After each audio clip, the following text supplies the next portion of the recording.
Hey track stars, Coach Ackerman here. I'm going to go over the movements for your dynamic warm-up. The first thing that you're going to want to do is you're going to want to try to get outside. It's a little bit easier if you can do this over a 20 to 30 foot span rather than having to go back and forth a whole bunch of times in a room in your house. If you can't get outside, again, you can make it work inside, but if you can, get outside, grab something that you can mark off your starting and ending points. I just grabbed 2 flower pots, so I'm going to put one down here. And then I'm going to walk about 10 paces. And then put the other one down. If you have more room, by all means use more room. That's just fine. So you're going to start off with a forward and backwards run. You're going to go 3 times down and back. So normal forward run. And then when you do your backwards run, what I want you to keep in mind here is staying on your toes and not turning around. Right? So you're not twisting. You don't need to turn around to see where you're going. Next up is you're going to do a bottom kick for your quad. So on this one, we really want to make sure we're getting our heel all the way to our butt. And it's a relatively short step. We're not really extending out with our feet. So it actually will take a pretty decent amount of time to get from one form to the next. You get down, you can turn around, and you can come back.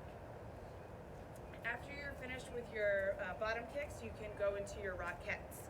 So on your Rockettes, you're going to want your bottom leg to stay planted. So right now my left foot is going to be on the ground and I'm going to keep it flat. I'm going to keep my toes pointing forward and my heel flat on the ground. Bring my right leg up, touch it with my left hand, plant that right foot all the way down to the ground, bring my left foot up, plant that one down. So your bottom leg is always staying planted, your heel is staying on the ground.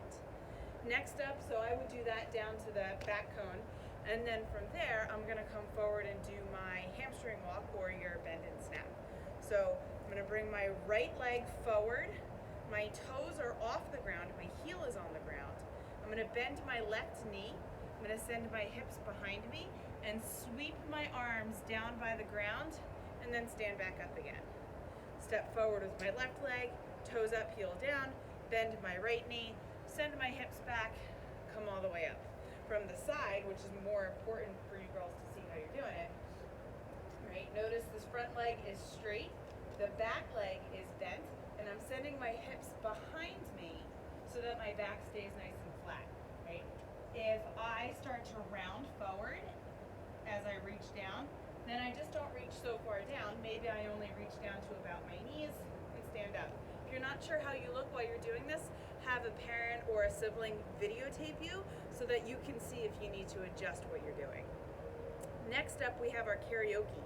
So karaoke is that crossover step. You're going to start off in an athletic stance. So your knees are slightly bent, your hips are slightly behind you. You're going to cross your right leg over, bring your left leg back out into that athletic stance, your right leg behind you, and then back out again. When you're going the other direction, you stay facing the same way. Left leg over, right leg back, left leg back, right leg comes out. So you're moving fairly quickly and you're twisting your hips while you do this. So this is the karaoke run in full motion.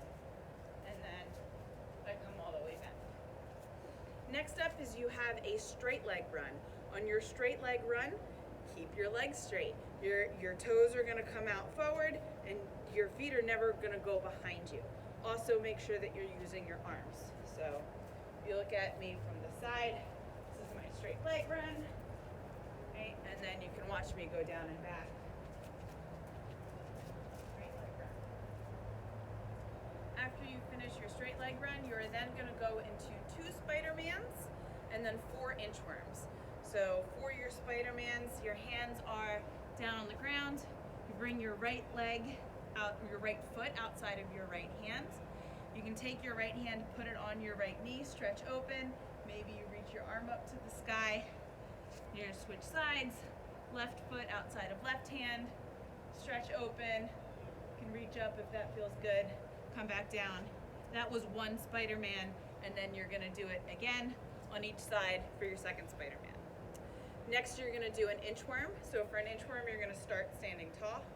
Bring your hands down, walk them all the way out in front of you so that you're in a plank, and then walk your hands all the way back to your toes, stand up. That's one inchworm. You're gonna do 3 more, 4 altogether. The last 2 movements is we have a squat and then we have a jump squat. So for a squat, you're gonna start with your feet just wider than your hips and your toes are pointing forward. And then from here, you're going to send your hips back, keeping your chest up, and go down as low as you can go. Notice that my knees are staying out nice and wide. So from the side, which is a really important way to see this, again, I'm sending my hips back, but I'm keeping my chest up, squatting down as low as I can go, keeping my heels on the ground and my back nice and flat. If you get down to the bottom and your heels are up and your back is really rounded, then you just don't need to go quite as low. I want you to stand up again and then reset, only go down as low as you can go, keeping your feet on the ground and your back nice and flat. You're gonna do 10 of those, 10 squats. The last thing that you're gonna do is 5 jump squats. So on a jump squat, you don't need to go down quite as low as you go on a regular squat. You're gonna go about halfway down, and then you're gonna explode up with everything you've got and jump up really high. 2, 3, right? So you can see I'm really pushing down with my legs, trying to get as tall as I can before I land back down into that squat. You're gonna do 5 of those. So if you have any questions while you're going through these workouts, by all means, reach out to me and I will help with anything you need.